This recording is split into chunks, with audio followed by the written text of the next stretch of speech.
Les cérémonies de récompense se multiplient dans les établissements scolaires en cette fin d'année académique.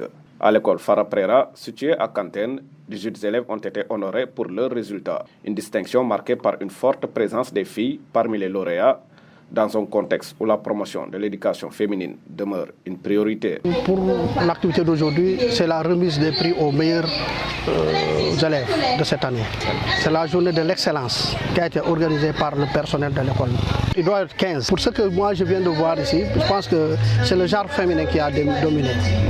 Le message que je dois lancer aux parents, c'est d'encadrer les enfants à la maison et de vraiment pousser les filles à vraiment fréquenter l'école. Parce que le constat est que aujourd'hui, les filles abandonnent très tôt l'école pour plusieurs raisons.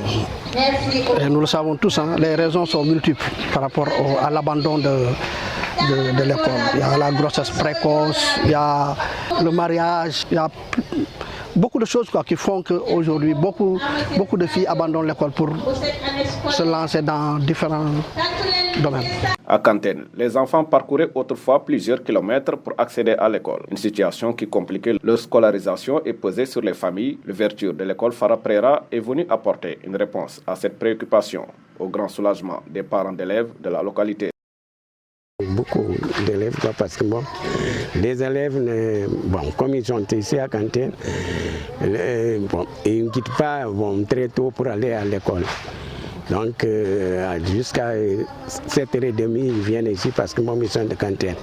Par rapport au début, quand ils quittent ici, c'était vers 7h comme ça pour aller à Mandina, pour se rendre à Mandina.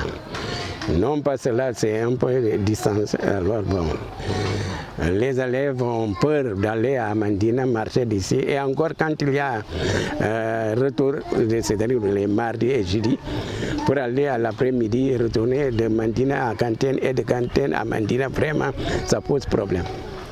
Ça pose problème. Les parents d'élèves lancent un appel aux autorités. Leur principale doléance porte sur le renforcement de cet établissement en infrastructure et en équipement pédagogique afin de permettre à terme l'ouverture d'un collège dans la localité.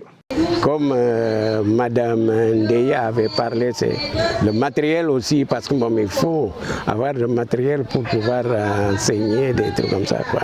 S'il n'y a pas de matériel, donc l'école ne peut pas marcher. Cette cérémonie de récompense vient ainsi couronner une année d'efforts et de persévérance, alors que les élèves s'apprêtent à profiter des vacances. Enseignants et parents les invitent à maintenir le cap à travers les séances de révision pour aborder la prochaine année scolaire avec confiance et sérénité. Qu'on passe bonnes fêtes et bonnes vacances à tous, mais on prend les livres pendant les grandes vacances pour réviser les cours de vacances.